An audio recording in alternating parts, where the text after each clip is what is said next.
In the corridors of Kenyan politics, the aura of fear surrounding politicians is not uncommon, with leaders often sending shivers down the spines of their enemies. Among them, the president wields considerable power, commanding both respect and apprehension due to their profound influence over the nation.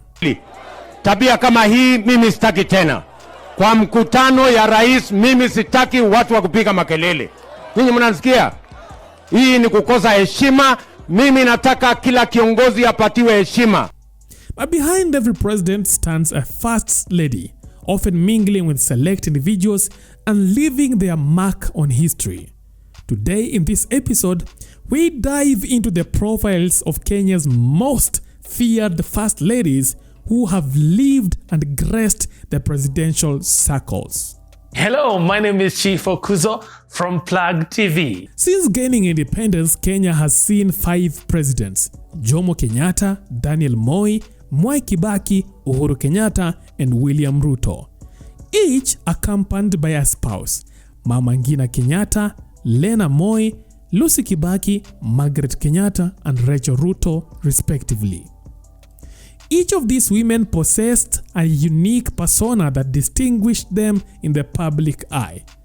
While Mama Ngina and Lena Moi kept a low profile, Margaret Kenyatta adopted a laid-back approach akin to her mother-in-law, Mama Ngina. Rachel Ruto, on the other side, fashioned herself as a devout Christian who always prays for the nation and wants the best for the nation. However, Lucy Kibaki, the wife of the third president, stood out as a force to be reckoned with. Unlike her predecessors, Lucy fearlessly spoke her mind, unafraid of the consequences.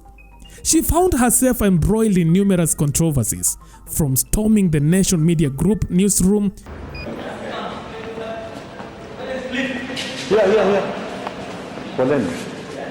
Don't take my picture, you. You can't do that. We're just working. Give that camera, you can't. You must come here for my picture. You hurt me. You hurt him. You hurt my children. You hurt Kenyans.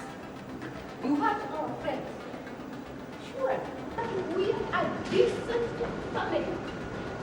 We are a humble family, a Christian family.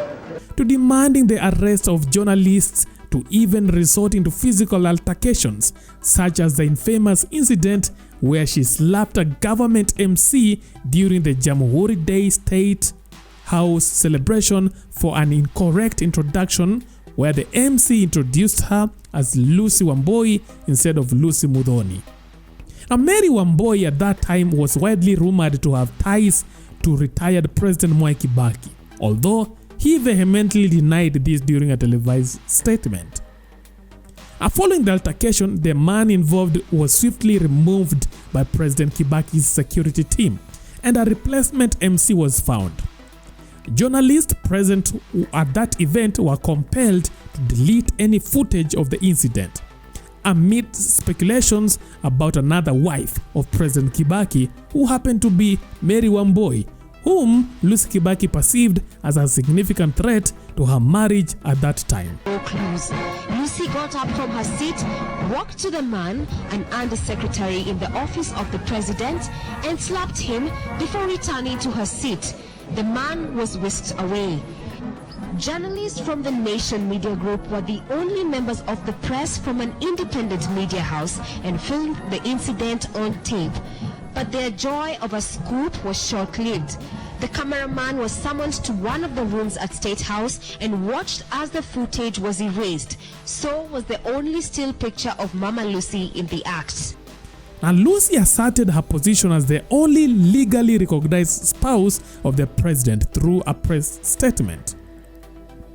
Now, the culmination of scandals reached its peak in 2021 with the emergence of documents from Wikileaks alleging connections between former First Lady Lucy Kibaki and machineries involved in a plot to assassinate prominent Kenyan politicians, including Paul Muite, Ferdinand Waititu, Gigi Kariuki, Boni Halwale, Imanyara, Martha Karua, and businesswoman Mary Wambui, whom was believed to be Kibaki's mistress.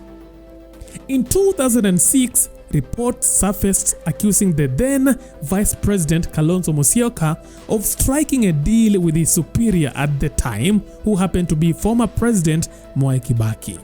Now, the story initially published by the Standard Media Group soured the deal, leading to allegations that Lucy Kibaki had hired foreign hitmen to silence those who raised concerns about the arrangement. Now, Musyoka, although denying the accusations to embassy officials, suffered a significant political damage, while the sitting president, Mwai Kibaki, emerged relatively unaffected. Nevertheless, the government conducted raids against the Standard Media Group, which Musyoka attributed to Kibaki's wives. Interestingly, one of Kibaki's wives held the official title of First Lady, while the other maintained a more discreet role, described as a permanent mistress in diplomatic cabals. Now, the first wife, Lucy Kibaki, harbored a personal vendetta against the media outlets and was displeased by instances of official business occurring in the State House without her involvement, according to the cabals. Now, the summary of the Wikileaks reports reads as follows. President Kibaki publicly supports the Kenyan police raid on the Standard Media Group, but privately journalists and others claim it was motivated by State House belief that the paper possesses evidence implicating the president's family in large-scale corruption, possibly involving narcotics. First Lady Lucy Kibaki reportedly threatened to burn down the Standard unless incriminating information about her was surrendered. Now, despite government denial of foreign involvement, political opponents and journalists suspect an official second wife, Mary Wambui, and allege her connection to cocaine trafficking. Opposition leaders fear blackmail and potential arrest without charges, expressing concerns about the use of lethal force. The continuation of the Wikileaks document continued reading as follows. President Kibaki breaks his week-long silence, refusing to dismiss any ministers implicated in the police raids. He asserts Security Minister John Michuki will remain in office, supported by conflicting factions including First Lady Lucy Kibaki and Policy Advisor Stanley Murage. Police Commissioner Ali, excluded from the Michuki's order for the raid, is notably present during Kibaki's declaration. Reports of armed foreigners aligned with the ruling elements cause alarm.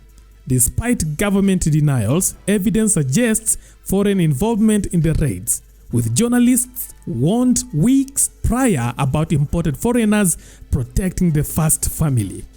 Opposition and media figures believe these machineries were brought in to suppress information on State House corruption, particularly after ex-corruption Caesar John Githongo's expose. Allegations tied to the foreigners to past cocaine shipment and intimidation tactics.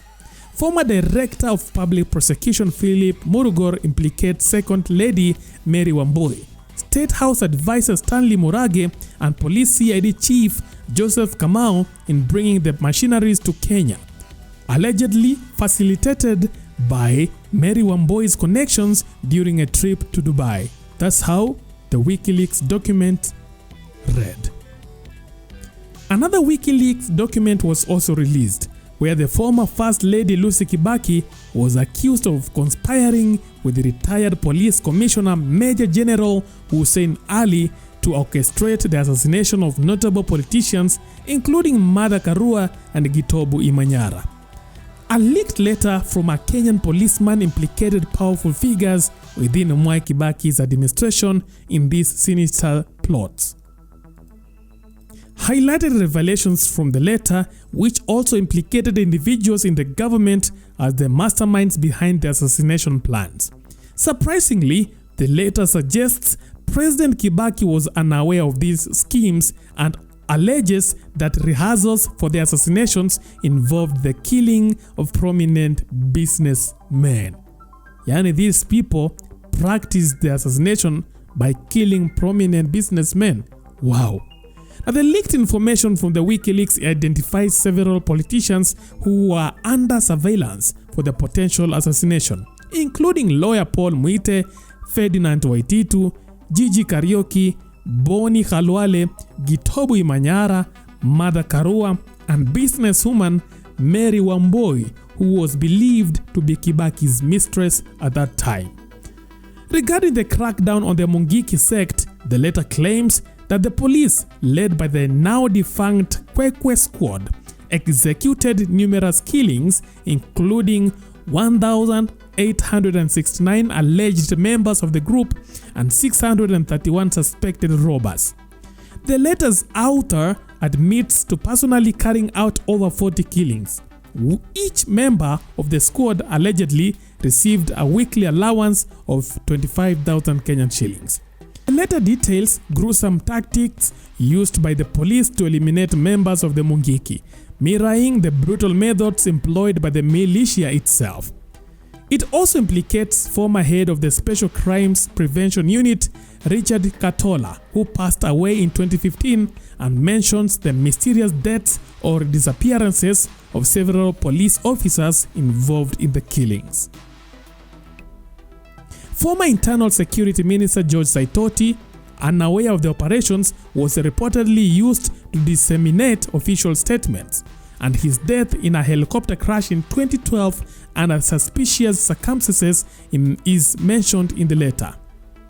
Additionally, revelations in the leaked documents include reports on extrajudicial killings, land ownership issues in Kenya, and Raila Odinga's post-2007 elections plan.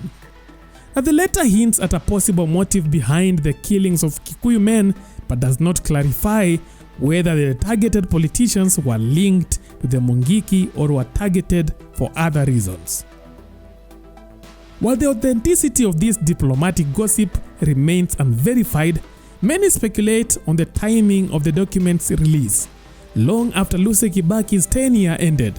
Some suggest that the delay might be due to fear of reprisals from Kibaki's regime, given her reputation for ruthlessly dealing with her enemies during her time in power. And by the way, if you want to read more about these documents, they are still on Google. If you just search Lucy Kibaki Wikileaks, you would see how the former First Lady reigned terror in the Kenyan political field. That lady was moto ya kuotea mbali. I think she's the most feared First Lady in the history of the Kenyan politics. I haven't seen any other First Lady behave the way Lucy Kibaki behaved during her leadership. Hatujaona Margaret Kenyatta behaving the way Lucy Kibaki did.